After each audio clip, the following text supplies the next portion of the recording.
कि जो motor vehicle act 1988 का जो सेक्शन 47 है उसके तहत ये मैंडेटरी है कि कोई भी गाड़ी अगर आप बाहर से ख़रीद के लाते हैं तो उसको जिस भी स्टेट में यूनियन टेरिटरी में आप जाओगे तो वहाँ पे उसको री रजिस्ट्रेशन आपको करवाना अनिवार्य है। अगर आप नहीं करवाएंगे तो आपके खिलाफ जो है मोटर व्हीकल एक्ट की वायलेशंस के तहत आपको एक्शन लिया जाएगा।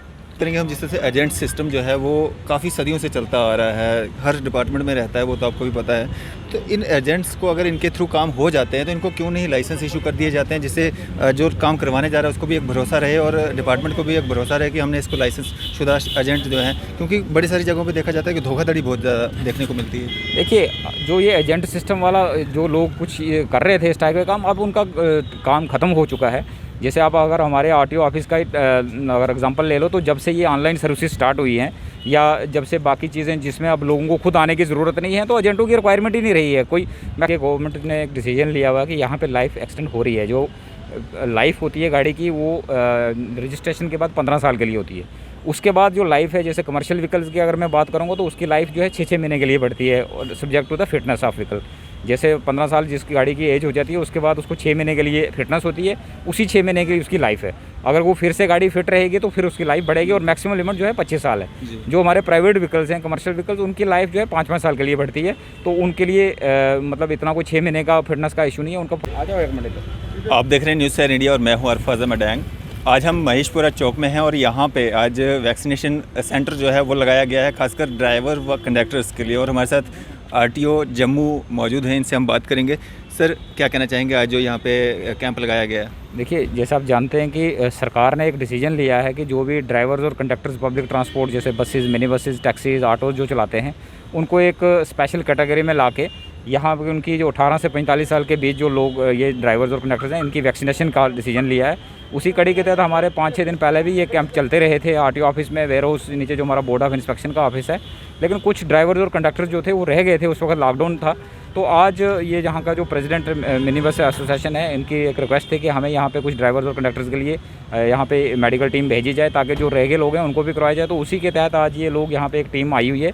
तो जो तकरीबन 300-400 के करीब जितना ड्राइवर्स और कंडक्टर्स होंगे पूरे दिन ये वैक्सीनेशन ड्राइव चलेगी।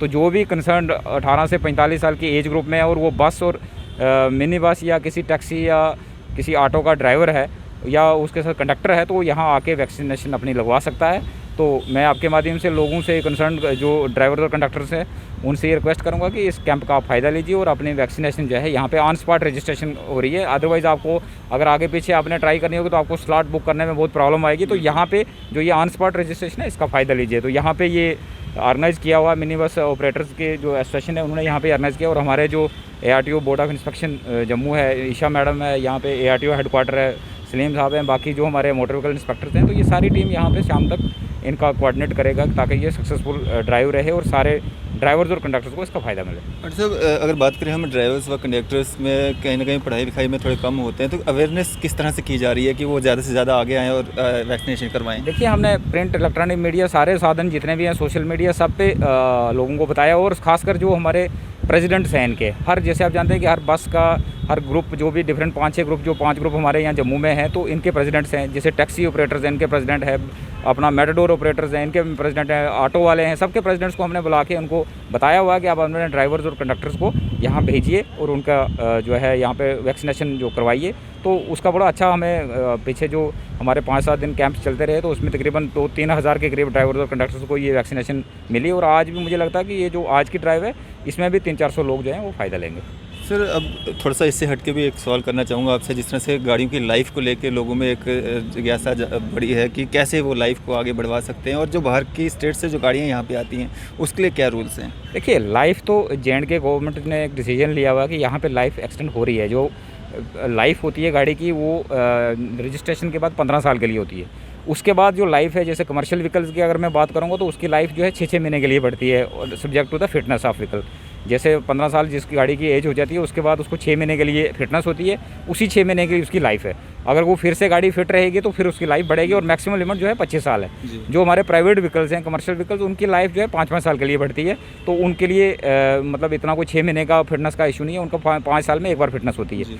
तो जहाँ तक बाहर की गाड़ियाँ हैं तो आपने देखा होगा कि कल परसों एक फिर से हमारा जो ट्रांसपोर्ट डिपार्टमेंट का एक सर्कुलर आया हुआ है कि जो मोटर व्हीकल एक्ट 1988 का जो सेक्शन 47 है उसके तहत ये मैंडेटरी है कि कोई भी गाड़ी अगर आप बाहर से ख़रीद के लाते हैं तो उसको जिस भी स्टेट में, यूनियन टेरिटरी में आप जाओगे तो वहाँ पे उसको री रजिस्ट्रेशन आपको करवाना अनिवार्य है। अगर आप नहीं करवाएंगे तो आपके खिलाफ जो है मोटर व्हीकल एक्ट की वायलेशंस के तहत आपको एक्शन लिया जाएगा।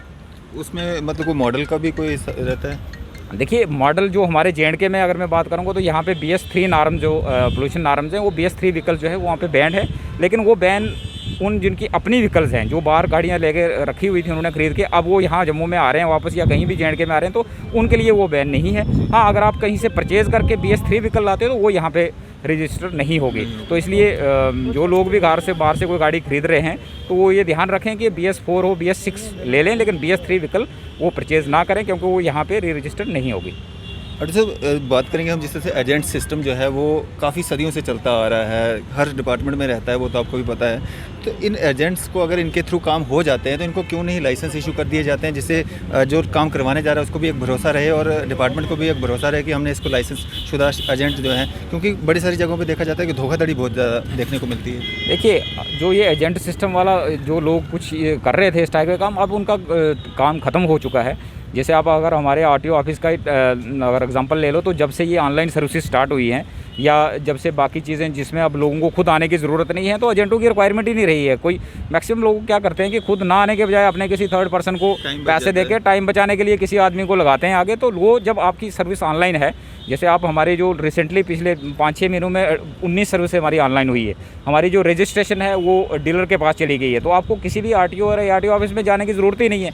तो आपको किसी पर्सन को हायर करने की क्या ज़रूरत है? आप घर बैठ के अपना जो सारथी पोर्टल या वाहन पोर्टल है उस पर अप्लाई कीजिए, आपको सारी सर्विसेज घर में मिलेगी। तो अगर आप फिर भी किसी को थर्ड पर्सन को एंगेज करते हो तो वो आपकी अपनी चॉइस है, बट डिपार्टमेंट की तरफ से ऐसा कोई डायरेक्शन नहीं है कि आपको खुद मैंडेटरी आना है ही नहीं आपकी सर्विसेज में, एक्सेप्ट ट्रायल टेस्ट और जो लर्नर टेस्ट है। इसके अलावा तो आपको ऑफिस में आना ही नहीं है। तो इसलिए मुझे लगता है कि इन चीज़ों की ज़रूरत ही नहीं है अब। और सब इस बार के कोरोना के बाद जो है कुछ लोगों को राहत मिलेगी, जिस तरह से रिन्यूअल है या डॉक्यूमेंट्स हैं या इंश्योरेंस है कुछ बाकी? देखिए, ये फ़िलहाल तो जो एक्सटेंशन है वैलिडिटी डॉक्यूमेंट्स की वो अभी 30 जून तक चल रही है। तो जो सरकार का फैसला होगा वो आगे हम एक्सटेंड करेंगे, लेकिन फ़िलहाल 30 जून तक किसी को भी यहाँ पे एक्सटेंड मतलब उस गाड़ी के डॉक्यूमेंट्स को रिन्यू कराने की ज़रूरत नहीं है, क्योंकि उसमें गवर्नमेंट ने 30 जून तक उनको एग्जम्पशन दी हुई है। चलिए, शुक्रिया सर हमारे साथ बातचीत करने के लिए। तो ये थे हमारे साथ RTO जम्मू मिस्टर धनतेंद्र सिंह जी, जिन्होंने ये जानकारियाँ जो है हमारे साथ साझा की। फिलहाल दीजिए इजाज़त। मैं अरफाज अहमद, कैमरामैन शाहनवाज के साथ।